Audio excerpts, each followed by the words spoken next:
जब कुछ भी जो नजर आ रहा है नहीं था, तब भी ये सत्य था, आज भी ये सत्य है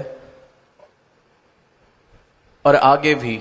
चाहे ये सृष्टि जिस रूप में दिख रही है, इसमें जैसा भी परिवर्तन हो जाए, ये रहे या ना रहे, ये सत्य सत्य रहने वाली है, हमेशा हाजिर रहने वाली है।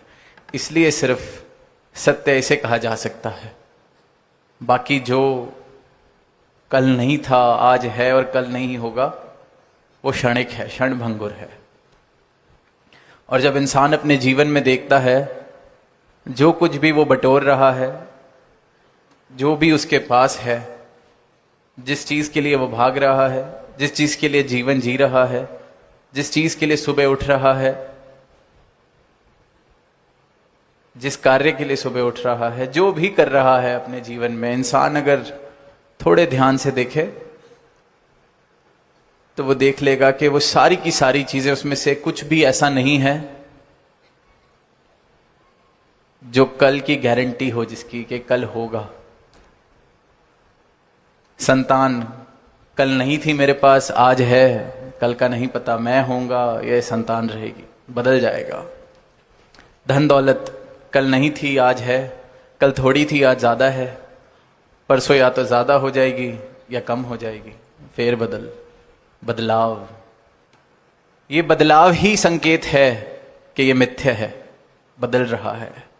इसलिए सत्य कहलाने योग्य सिर्फ और सिर्फ ये अविनाशी सत्ता, सदैव से, आदि से जो सत्य है, आदि से जो हाजिर है।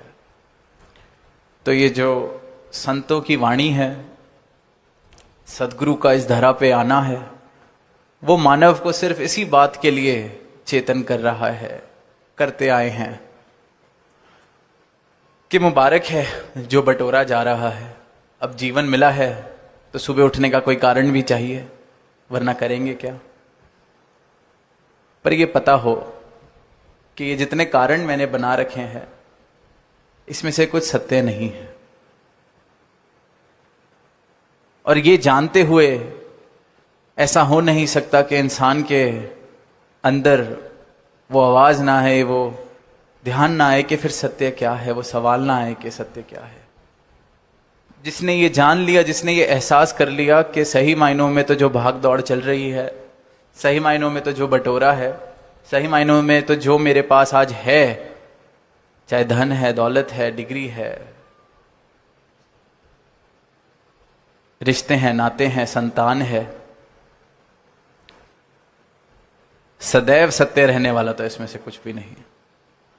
और जब ये एहसास हो जाए, ये रियलाइजेशन हो जाए, तो सदैव रहने क्या वाला है, सदैव है क्या, ये सवाल जीवन में आना लाजमी है।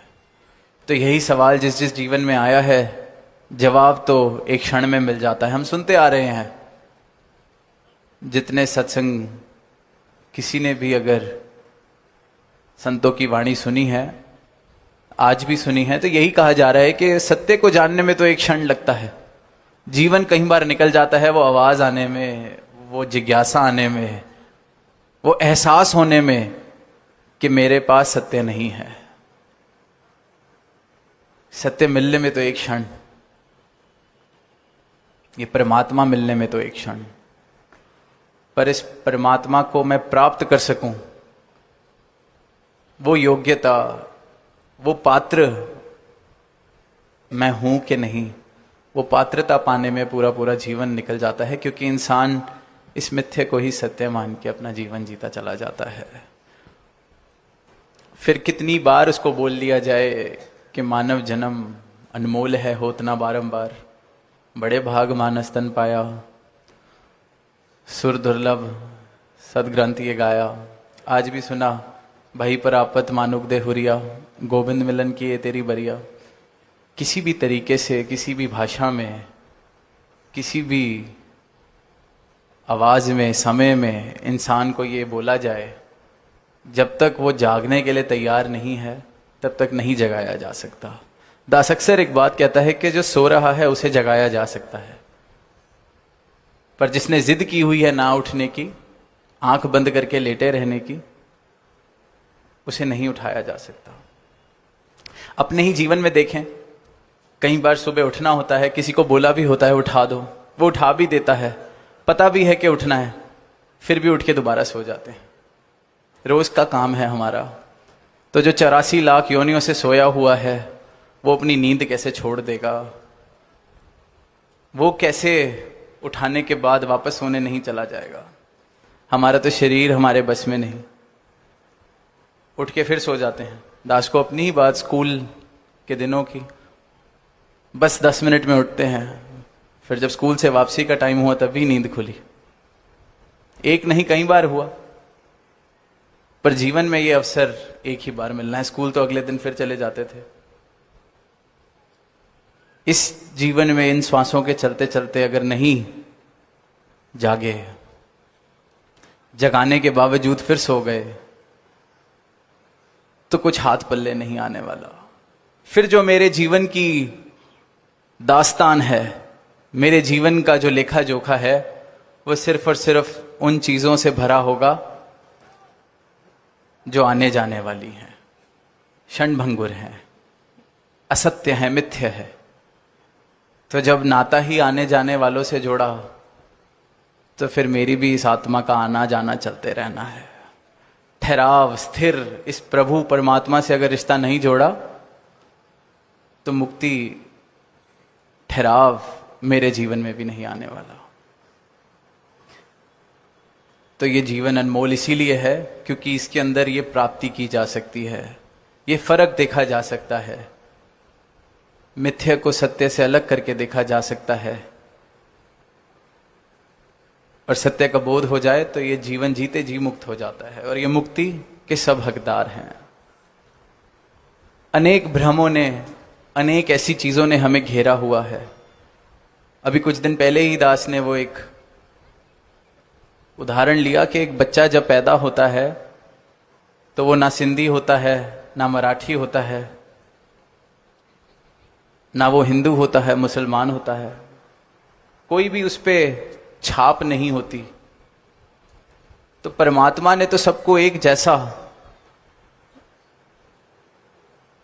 बनाया है, सब में परमात्मा समाया है। अब कोई हिंदू घर में पैदा हुआ बच्चा, उसको गोद कोई क्रिश्चियन ले ले, तो उसकी परवरिश अगर ईसाई धर्म के अनुसार होने लगे तो वो खुद को क्रिश्चियन मानेगा। तो फिर ये जो धर्म, मजहब, संप्रदाय, ये सब इंसान के बनाए हुए हैं। कोई सिंधी परिवार का बच्चा, गोद उसको किसी मराठी परिवार ने ले लिया तो वो मराठी बोलेगा, उसको नहीं पता होगा सिंधी क्या होता है। तो ये सिंधी, हिंदी, मराठी, बंगाली, ये भाषाएं, ये सब हमारी बनाई हैं। और जब तक इनको फर्क नहीं समझा जा रहा, दूरी का कारण नहीं समझा जा रहा, दीवारों का कारण नहीं बनाया जा रहा, तब तक बहुत मुबारक है।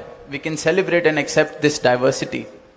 पर मूल रूप से अगर ये नहीं समझा कि ये फर्क नहीं है, ये तो ऊपर के तल की बातें हैं।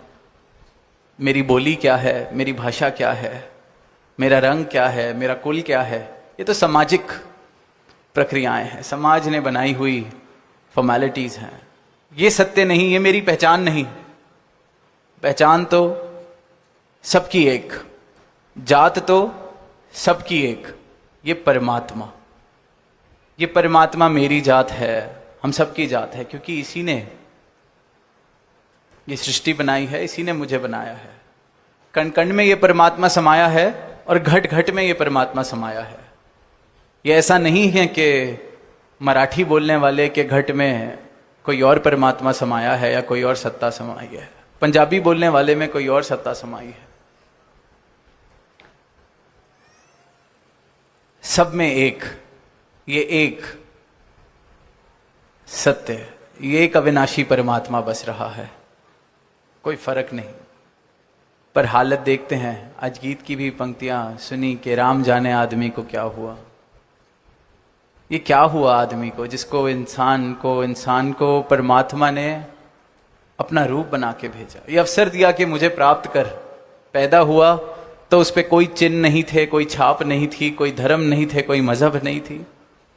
और आज वही आदमी जब बन जाता है तो धर्म के नाम पर कत्ल भी कर रहा है, जात पात के नाम पर क्या क्या नहीं करते देखते, सिर्फ और सिर्फ दूरियां पैदा कर रहा है, सिर्फ और सिर्फ खुद आगे बढ़ने के लिए किसी और को गिराने को तैयार है, सिर्फ और सिर्फ दूसरों की नुक्ताचीनी, कमियां खुद को आगे बताने के लिए। तो राम जाने आदमी को क्या हुआ। ये तो राम भी पूछ रहा है आदमी को क्या हुआ। सबको एक जैसा बनाया, पर ये इंसान ने दुनिया कैसी बना ली है। इतने भ्रम, इतनी भ्रांतियां, इतना अंधकार, और अंधकार सिर्फ एक क्षण में मिट सकता है। ये भ्रांतियां 1 मिनट में मिट सकती हैं, सत्य मिल जाए तो वो जो अवस्था है, बाल अवस्था जब कहते हैं कि बच्चे को देखते हैं हंस रहा है, उसके आगे मराठी बोली जाए, बंगाली बोली जाए, हंस रहा है। बड़े हो जाते हैं तो देखते हैं कि मेरी भाषा के अनुसार कोई सामने से नहीं बोल रहा, तो लड़ने को दौड़ते हैं। देख रहे हैं हमारे देश का ही हाल ऐसा देख रहे हैं। और सिर्फ देश की ही बात नहीं, सारी दुनिया में कोई रंग के नाम पे लड़ रहा है, कोई धर्म के नाम पे लड़ रहा है। वैसे तो कह रहे हैं कि we have made progress as a society, पर देखें कि जो लड़ाइयां हैं, जो नफरतें हैं, जो दीवार के आधार हैं, जो नफरतों के कारण हैं, वही के वही। और इन सब का आधार अंधकार है, अज्ञानता है। जैसे ही अज्ञानता मिटती है तो ये दीवारें नहीं खड़ी रह सकती। और जैसी दुनिया इंसान ने बना ली है, तो वो पंक्तियां जो बाबा हरदेव सिंह जी अक्सर कहते थे कि मेरे दिल के किसी कोने में एक मासूम सा बच्चा देखकर बड़ों की दुनिया बड़ा होने से डरता है, कि बड़े हो के अगर यही दुनिया बननी है, इसी दुनिया का भाग बनना है, ऐसे ही गिराना है। कोई देखते हैं कि कोई छोटा बच्चा अपने दोस्त की किसी उपलब्धि पे खुश हो रहा है कि मेरा दोस्त कोई कंपटीशन जीता है। देखते हैं माँ बाप ही कह देते हैं कि देख तू तो निकम्मा है, दोस्त कितना अच्छा है, सीख कुछ, आगे बढ़ो। वो जो भाव थे कि दूसरे की खुशी में भी अपनी खुशी मिल जाती थी, इंसान ही इंसान से वो भाव छीन लेता है। फिर ऐसी दुनिया देखकर यही भाव आते हैं कि अगर ऐसी ही दुनिया में जीना है तो बच्चे ही ठीक थे, बड़ों ने बना क्या ली है इस दुनिया।